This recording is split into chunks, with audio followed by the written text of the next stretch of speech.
but it's clear that we're touching on issues that are very, very important. And the segue right now is perfect because we'll hear from Susan Solomon, who's a longtime healthcare advocate, and she's a founding member and the current president of the New Yorkers for the Advancement of Medical Research. She's done a lot of work in regenerative medicine and in policy issues. And right now, she will talk to us about the establishment of the New York Stem Cell Foundation, what it does, what its mission is, what it's accomplished to date, and it's really been operative only about 10 years, and the future of similar privately supported endeavors. And I think what she has to say is critical because we are seeing at best a stasis in funding and probably a decline in funding by NIH, and the budgets of NSF also are not increasing substantively, and we have to turn to what used to be the patron system. So we may now be in the 21st century version of patronage. Anyway, Susan, we'd like to hear from you. Thank you.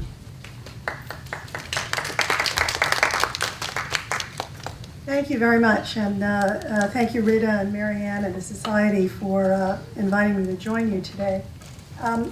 I am, I think, feeling what everyone else is after this morning's speakers, really extraordinary.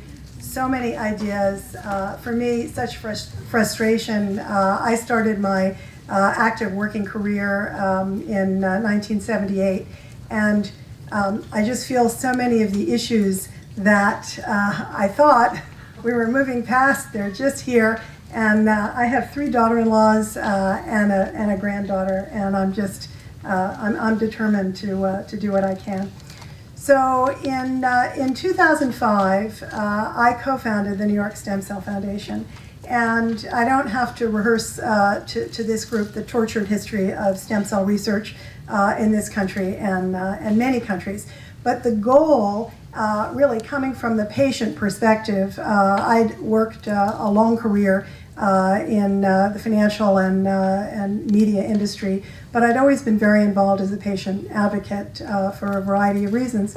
And it was just clear to me, 2003, 2004, that we were not going to have the kind of participation, full participation of the usual federal government in this field. And on the other hand, stem cell research was such a promising opportunity, really a transformational opportunity to work in human systems and basically get inside the human body using avatars, in effect, that something had to be done. So a number of us got together, and in 2004 we actually tried to get a large initiative started in New York, similar to CIRM, the $3 billion California initiative. And we had interest, but the politics in Albany and the number of governors that we were dealing with at the time were really challenging. And so several people, actually it was Paul Nurse and Harold Varmus, Doug Melton, said, let's get going. And I agreed to put aside what I thought for a period was my sort of venture life and do something that I did not think was going to be full-time, but very quickly became full-time. So when we started the New York Stem Cell Foundation in 2005, so I guess we're now in our 10th year, the idea was to accelerate research and support stem cell research. And so when we met, it was August '05, our first medical advisory board meeting. I still remember it. It was one of those really hot, sticky, kind of smelly August nights in New York. And a group of us, the stem cell researchers sitting around the table, Ruth Lehman, Shaheen Rafi, people, Ali Brevenloo, people hadn't met each other even in New York City. And we were a pretty small group at that point. And so we decided that the most important thing that we could do right away was to make sure that there actually was a field and get young people into the field, support them. and do it quickly enough so that we'd have critical mass. And so there was safety in numbers. Paul Nurse felt very strongly that we'd lost a whole generation.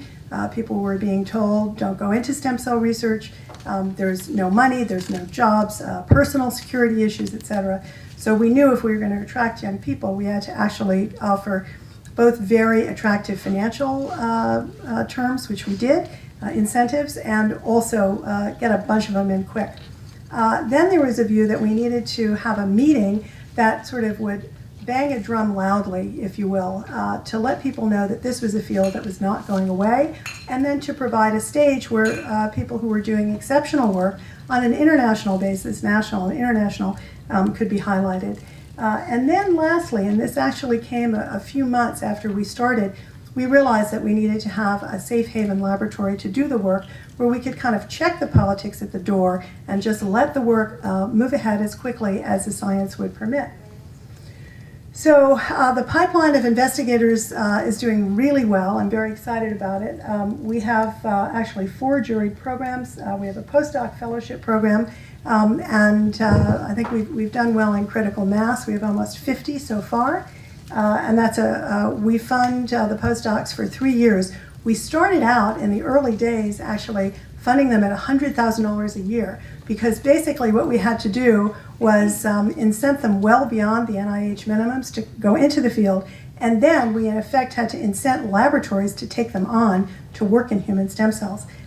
We don't have to do that anymore, which is terrific, so we were able to still maintain a really great stipend for the investigator, but the labs now don't have to in effect be bribed to take them in, so we can fund more people. And then we have 2 different early career investigator programs, and those are for scientists. Those are open to investigators within the first 5 years of setting up their own independent laboratories, and the RFAs are open to anyone all over the world. They're not submitted by their institution, so we widely disseminate the RFAs, and we have terrific response. One is in stem cell generally, and one is in any kind of neuroscience. And then we also have a prize that we give annually, and that is has been a very difficult prize to award because the restrictions on it are to a researcher who has done something significant in the field of translational work in stem cell research, and they have to have done it by the time they were 40. I'm pleased to say that is becoming a more achievable prize, and it was really great when we were able to award it to Amy Wagers, and then this last year Marius Vernig. The first year of the prize, I really had to have a serious moment with the jury and just say, you know what, either we're abandoning the prize or this year 50 is the new 40, and we awarded it to Pete Coffey. And then in our own laboratory, we now have 40 full-time researchers who are at NICEF. The meeting has grown. It's supported by all of the New York institutions, but it really is an institutional meeting, not just for New York, but for the field. It's a hardcore science meeting. And I was very excited this past fall because I really see when Rudy Yanish starts talking about translational medicine, I know that we're kind of moving ahead here. So as I mentioned, unfortunately we don't have the building, we have the floor. We need more space. So we have 40, it fluctuates, 40, 45, depending on what we're doing, full-time researchers. We also have computer scientists and industrial engineers who work with us as well. It turns out that's what we need in order to accomplish our goals. We didn't expect that. And we've raised about $120 million in stem cell research. So far, we've invested that. I think actually it's now a little bit more since this slide. And our niche is really developing stem cell technologies and doing some work that is sexy, but a lot of work that really isn't very sexy. And it might get you a Nature paper, but it might not. But it might help a lot of other folks get their papers and grants. And so We have a really significant collaborative community now. We bring together all of the investigators that we support all over the world, and the investigators and postdocs and techs in our lab together several times a year. Once for a 5-day retreat, which is extraordinary, and some really fantastic collaborations have, across institutions have come out of that. We only focus on high risk, high return. It could be a completely insane idea, but if it works, it would be transformative. That's the kind of thing we're interested in. There are wonderful academic institutions and other funders who are willing to fund things that don't fall into that category. We're independent. It's a challenge being independent, and it's an advantage being independent. And I would say on a weekly basis, I both see the advantages and the disadvantages of that. People are like, well, so you're part of what? And I'm like, well, actually, no, but we do work with everyone. So far, that seems to be really the best way for us to operate. And then we try to collaborate like crazy so that we can take what it is that we've developed and as quickly as possible make it available to our colleagues. It's really been an unusual but a winning model of research.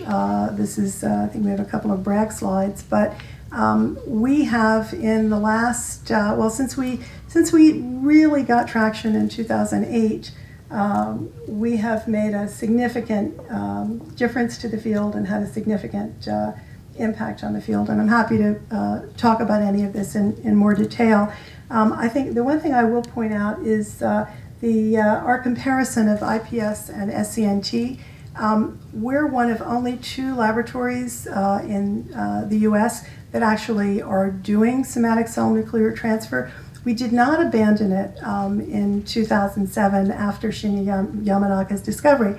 And I remember being at an ISSCR stem cell meeting after that, and several colleagues who headed up stem cell groups around the country said, why are you still doing somatic cell nuclear transfer? And I said, well, because we think that it's still very early days and there's a lot to learn. And very, very smart, wonderful colleagues asked me exactly the same question that he'd asked me a few minutes before. And I said, because really we think it's just too soon.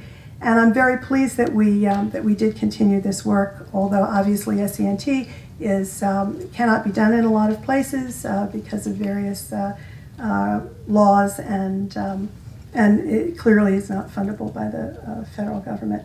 But we have no favorite cell type, and the only thing we care about is what is going to work.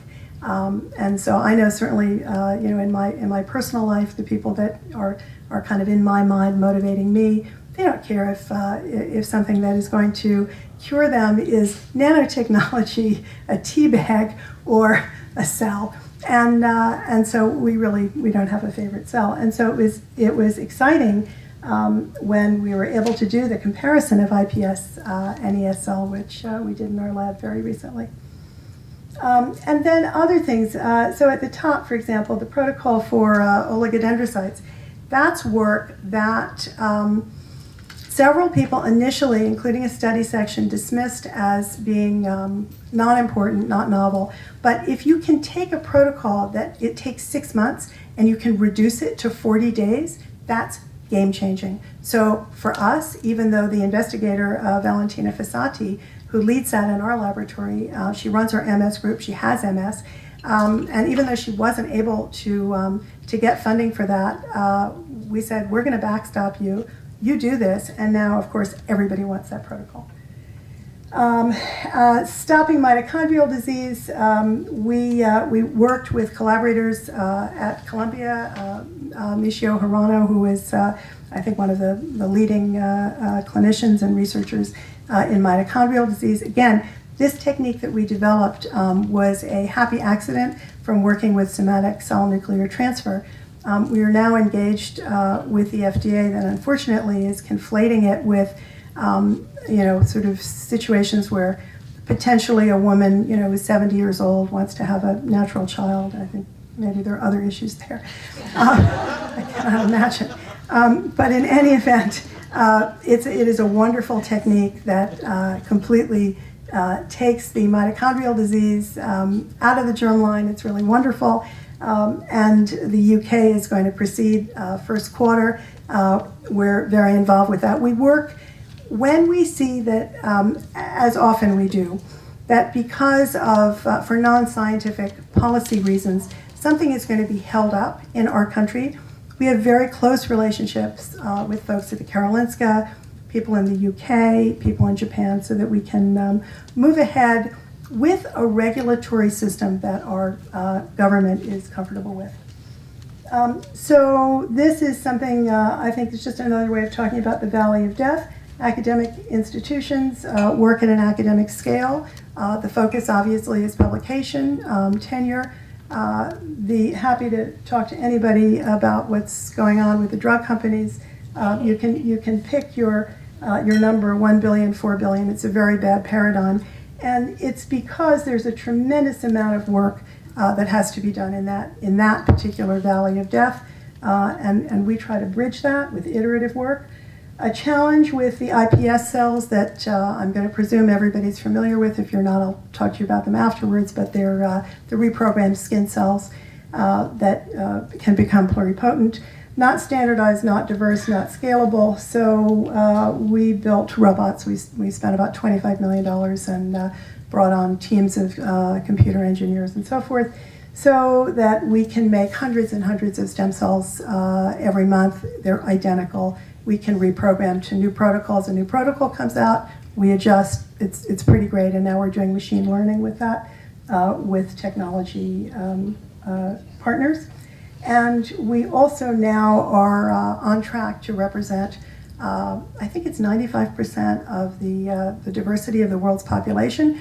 So one of our colleagues working at academic scale has an aha moment and wants to know whether it is true beyond the the 6-well dish that they're working in.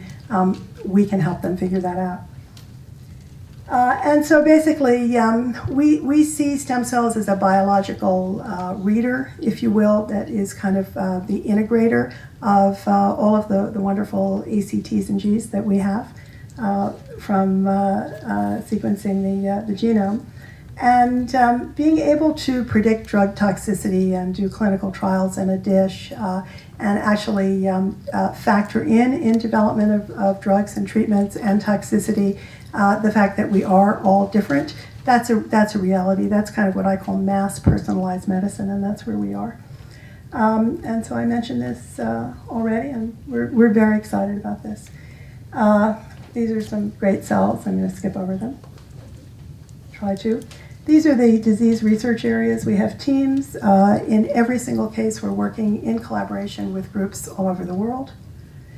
These are just some of the large-scale collaborations. We have many others. It's just representative. A lot of disease foundations and very, very interesting large-scale neuropsychiatric program at the Broad, which after this morning's session, I have some things to talk to them about. We 50, I think it's above that. We had to do a census for a presentation, but it takes money, time, and dedicated people if you're going to collaborate. It's very frustrating. You have to talk to a lot of different people. You have to talk to a lot of different tech transfer offices, a lot of partnering, and so we invest in that. And then we started some community efforts I'll just mention. We have a database that we generated with Eagle Eye at part of the Harvard Catapult group. We did the front end. It's available to everyone. We created all of the fields, and we basically are saying this is all of the information. It's very transparent that you have to know, and if you don't put up your cells, then people will know that you are not interested in sharing them, and if you don't fill out all the information, people will know that too, and if you do fill out all the information, then your cells will be shared. And then we're a convener of a global haplobank that Ian Wilmot called for. My view is the technology is a little bit, and the biology is not quite ready, but when you're trying to get countries all over the world to agree to do anything, it's better to start early. And then we have two fantastic programs I will talk quickly about, but introduce Kristen Smith, if you can just raise your hand, who oversees these programs and is helping to build them. the NYSEF Academy, NYSEF University, we are unintentionally but heavily committed into, and we're trying to scale this working with other groups and our best practices, into getting kids into science in the first place. We think if you start at college, it's too late. Our sweet spot, we believe, is middle school. And then an initiative on women in science and engineering. We had our inaugural meeting February 2014. Corey Bargman, Catherine Dulac, Paula Alarda. We had Fiona Watt, Christine Mummery. Wonderful, wonderful, wonderful meeting. The next one is coming up in February. And the charge, and actually it was a challenge, Lori Glimsher presented to me. She said, Susan, not just another meeting and another paper. So we've actually come up with 7 actionable items, and I wanted most of them to not require any money so that there could be no excuse to executing on them. And then one of the things that we're really focusing on is this institutional report card for gender equity. It's really good. And these are just some of the strategies that we're looking at. But to Nancy's point, in the EU, they have mandated percentages, gender equity percentages on boards. I think it is absolutely essential that we do that here. And as a founder of for-profit companies, as well as a large nonprofit organization, it is essential. And we found that at iWise, although we are ahead of the representative numbers in the field, so we're roughly, I would say, close to 50-50 in our programs. In some areas, we weren't where we wanted to be, and we have found that it is exceptionally helpful if at the beginning of every selection process, whatever it is, whether it's recruitment or whether it's a jury, if you have a statement that you read that raises the consciousness of everyone, that it actually does change the outcome. So I think that's it. Oh. So I think I mentioned all of these. We want to get people better options to the clinic. That's really why we do what we do. But we realized that we had to help build a field in order to do it. So thank you.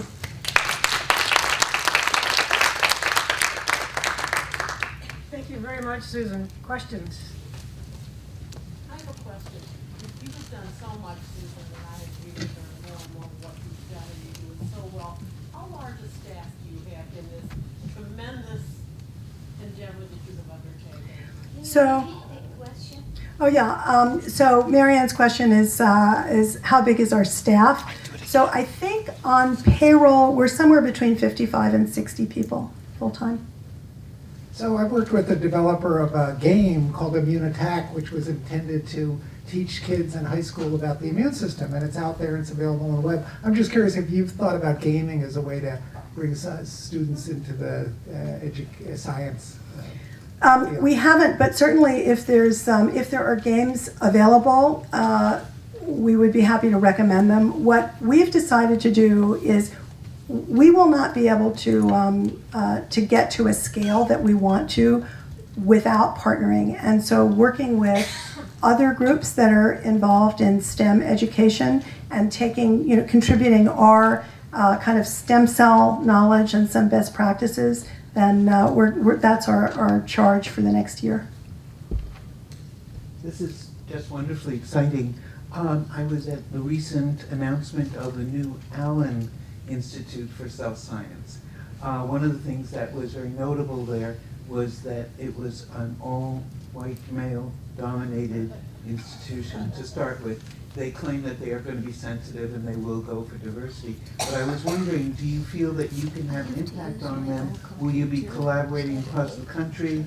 How do you see it would all fit together? Because I think many of their goals are really close to yours, but they're also thinking of themselves as providing sort of an atlas on IPS. Yes, I actually, a lot of their material was very familiar when I read it. So Paul Allen and Alan Jones and Rick and I have spoken, and we'll be meeting at the beginning of the year. I think the whole question, I pay a lot of attention to having women on my board, and it is because I want it, but also I think I want the perspective and I want what women bring to a conversation, and I want to even out the testosterone in the room. But I can't influence the choices that Paul Allen and makes with his money. But Rick did reach out to me, and I'm very hopeful. It would be great. One last question. Are you willing to predict where you think the big breakthrough will come with stem cell research? I think it depends on your perspective. I think in big clinical breakthrough, there are so many efforts in macular degeneration. In the clinic now, Shinya Yamanaka is having trouble sleeping at night because of Takashi's work. Just worrying. I mean, it's great work, but just hoping that everything will go well. So I think that's low-hanging fruit. I'm very, very excited about something people usually don't think about, which is toxicity and drug testing. Because how much longer are we going to keep giving creatures that don't get our neurodegenerative diseases, those neurodegenerative diseases artificially, then curing those animals of those diseases which they don't get, and then wonder why there's only a 1% predictive value. And I've had drug companies reach out to me both under and over the table and say, can you help us? So I think more and more. Very good. On another occasion, I'd like to talk to you about epigenetics, but that's another study. That's very exciting. Thank you very, very much, Susan.